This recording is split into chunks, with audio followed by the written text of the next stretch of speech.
صلاح الدین ایوبی سے ملی جاتی ہے، نور الدین زنگی سے لی جاتی ہے، علم ارسلان سے لی جاتی ہے، اور آخر میں ایک ڈیوٹی اس کے بعد عثمانی ترکوں کے پاس آتی ہے. اور تمام مسلمان عربی اور اجمی قومیں اپنی خلافت، اپنی ذمہ داریاں پوری کرتی ہوئی 20ویں صدی کے آغاز میں حیرت انگیز طور پر دنیا کو تبدیل کیا جاتا ہے. آپ کو ہم تھوڑا سا پیچھے لے کے جائیں گے، کیونکہ اسی تناظر میں آپ کو پاکستان کی آج کی تاریخ کو دیکھنا ہے، اور پھر یہ دیکھنا ہے کہ آئندہ آنے والا پاکستان کیا بنے گا، جس میں آپ کا بہت بڑا کردار ہے.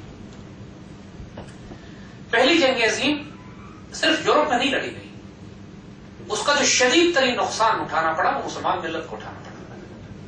کہا ہی جاتا ہے کہ وہ صرف یورپ کی ایک جنگ تھی. اس کے نتیجے میں نقصانات کیا ہوئے؟ خلافت عثمانیہ کو توڑ دیا گیا.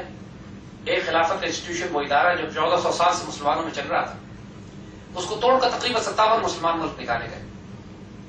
اسرائیل کے قیام کی بنیاد پہلی جنگ عظیم کے بعد رکھی گئی، جو بیلفور ڈیکلیریشن میں برٹش امپائر میں لارڈ روسٹائل کو خط لکھا کہ وہ ہم آپ کو اسرائیل دینے جا رہے ہیں.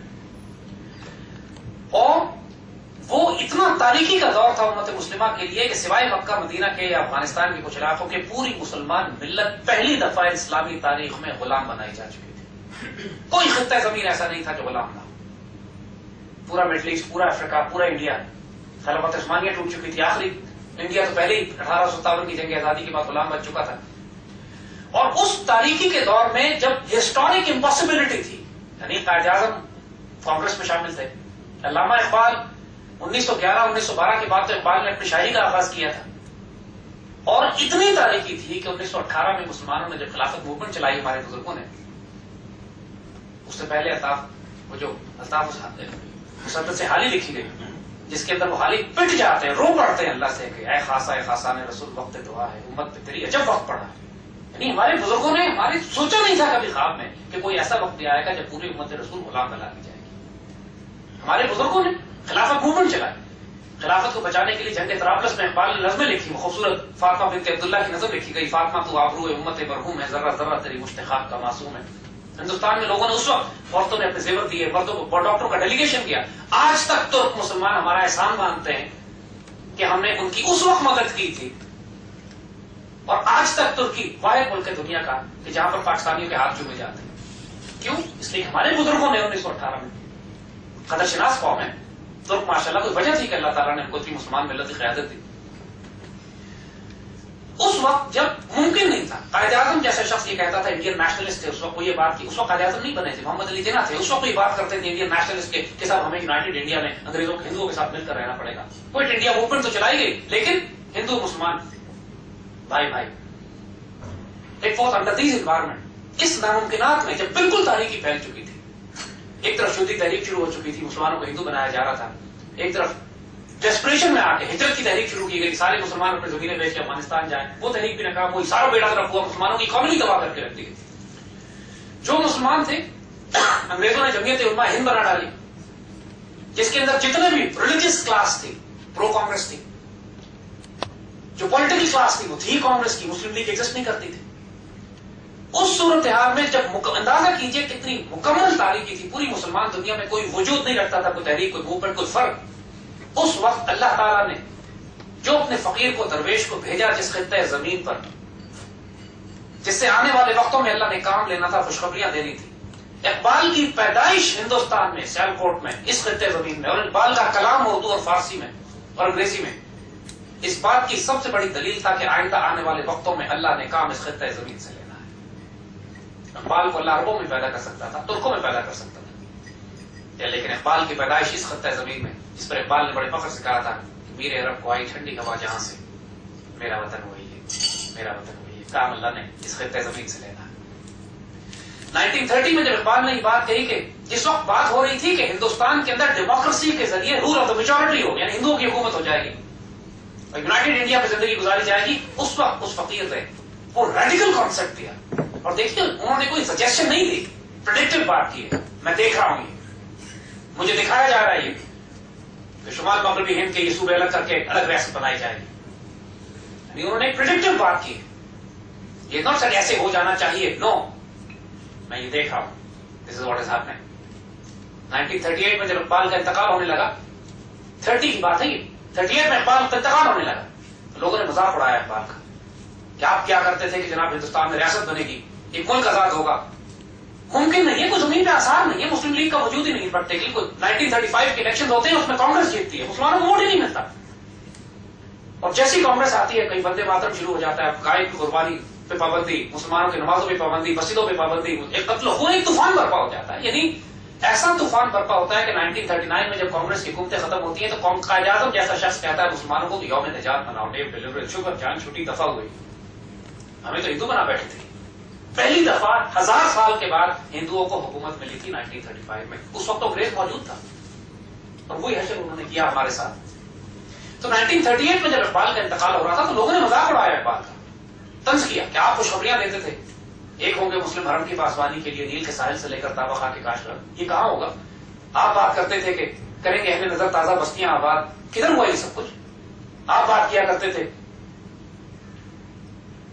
کہ زمانہ کیا سے کیا ہو جائے گا، آنکھ جو دیکھتی ہے لب پہ آ سکتا نہیں، کیا ہونے والا ہے؟ کھول آنکھ، زمین دیکھ، فلک دیکھ، فضا دیکھ، مشرق سے ابھرتے ہوئے سورج کو ذرا دیکھ، کدھر ہے سب کچھ؟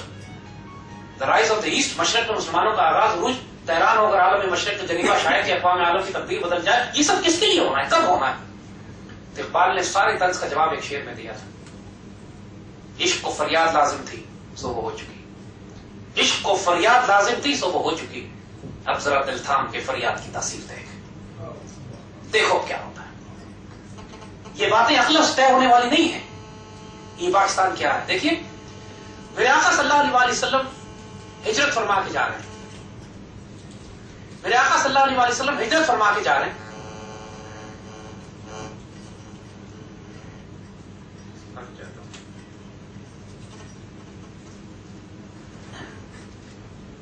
مکہ سے مدینہ حضور ہجرت فرما رہے ہیں. آپ حالات دیکھیے، اس سے زیادہ تاریخ حالات بھی کوئی ہو سکتے ہیں. 13 سال کی تربیت کے بعد، مکے کی تبلیغ کے بعد حال یہ ہو گیا ہے کہ کفار گھر گیٹ کے بیٹھ گئے. آپ ظاہری طور پر بیچ میں سے جان بچا کے تشریف لے کے جاتے ہیں، حضرت ابوبکر ساتھ ہیں، اور آپ ہجرت فرما کے راستہ بدل کر چھپ کے مدینے جا رہے ہیں کہ کسی طرح مسلمانوں کے لیے کوئی پناہ گاہ حاصل ہو جائے.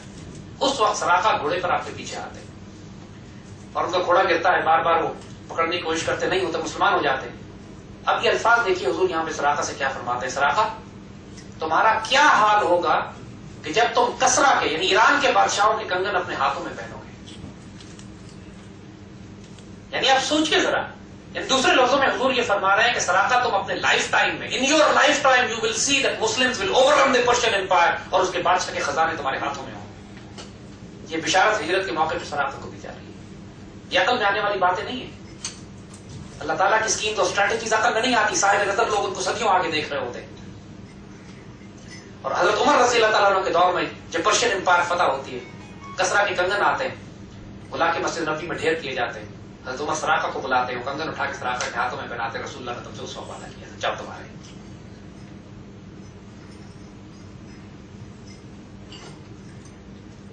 تو جنٹلمین، اللہ تعالیٰ نے اس خطے زمین کے لیے جو شاندار ترین خوشخبریاں دی ہیں ہم کو، اس کا آغاز علامہ اقبال کی زبان سے اللہ نے کرایا.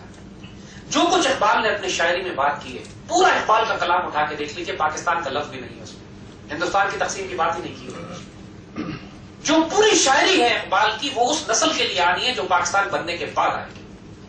پاکستان تو آپ نے صرف خط و کتابت کر کے اور قائد اعظم سے بات کر کے نیگوشیٹ کر کے بنا دیا ماشاءاللہ. تو شاعری کس کے لیے کی؟ شاعری اس نسل کے لیے کی جس نے پاکستان بننے کے بعد آنا تھا.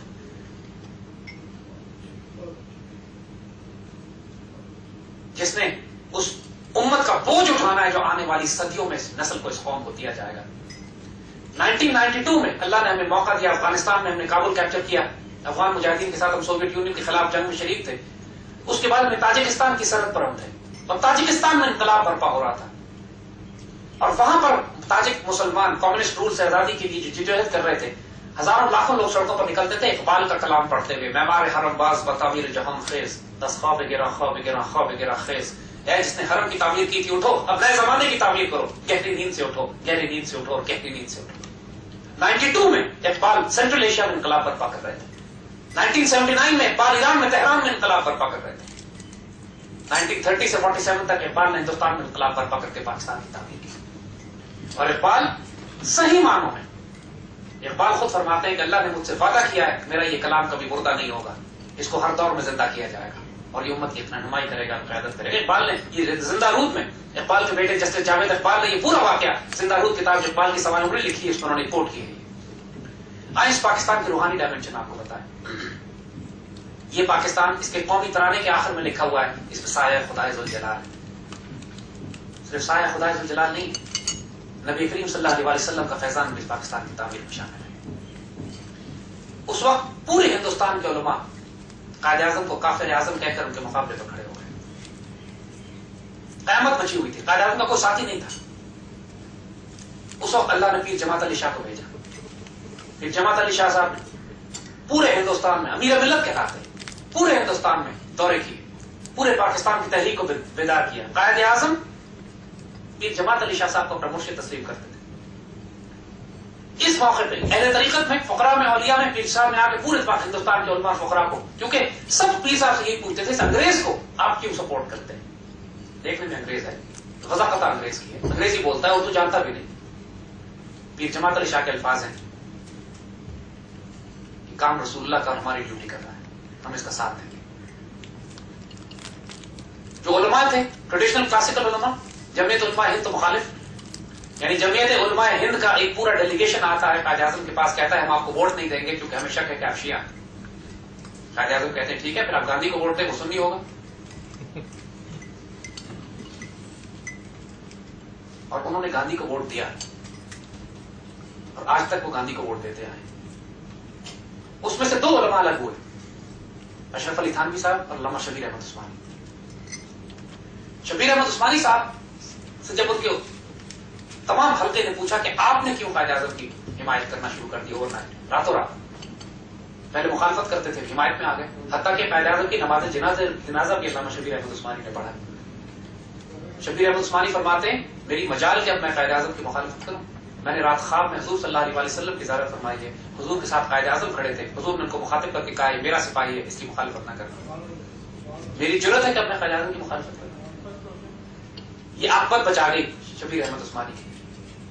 یہی حال اشرف علی تھانوی کے ساتھ ہوئی، مگر باقی تمام جمعیت علماء ہند آج تک پاکستان کی مخالفت کرنے چلے آ رہے ہیں. اللہ تعالیٰ نے جس حیرت انگیز طریقے پر ناممکنات تھی، this was an historical possibility کہ پاکستان وجود میں آ جاتا. 1938 تک تو علامہ اقبال کے انتقال کے وقت تو قرارداد پاکستان بھی پاس نہیں ہوئی تھی، وہ تو 1940 سے پاس ہوئی. اس وقت انگریز کہتے تھے کہ پاکستان کی تعمیر تقسیم ہندوستان کی 25 سال سے پہلے نہیں ہو سکتی. علامہ اقبال نے خط لکھا ہے قائد اعظم کو کہ انگریز کہتے ہیں 25 سال سے پہلے ہندوستان تقسیم نہیں ہوگا. پھر وہی بات، عشق و فریاد لازم تھی سو ہو چکی، اب ذرا دل تھام کے فریاد کی تاثیر ہے. 5 سال کے اندر ماشاءاللہ پاکستان اللہ کے فضل سے ناممکنات میں سے تھا. 47 پاکستان 40 میں ریزولوشن پاس ہوتی، 7 سال کے اندر پاکستان الحمدللہ قائم ہو جاتا. 50 لاکھ شہداء کے سائے میں قائد اعظم اپنے انتقال کے آخری لمحات میں اپنے ڈاکٹر سے زیارت میں بات کرتے ہیں. انتقال کو چند لمحے ہیں، آپ کو معلوم ہے زیارت کے بعد وہ آخری سفر تھا ان کا جب وہ کراچی آئے. اپنے ڈاکٹر سے قائد اعظم کہتے ہیں کہ مجھے بہت اطمینان، میں بہت خوش جا رہا ہوں یہاں سے، مجھے بہت اطمینان ہے اس بات پر کہ یہ پاکستان قائم ہو گیا، اور مجھے اس میں کوئی شبہ نہیں ہے کہ یہ پاکستان قائم نہ ہوتا اگر اس میں فیضان نبوی شامل نہ ہوتا. اور اب یہ آنے والی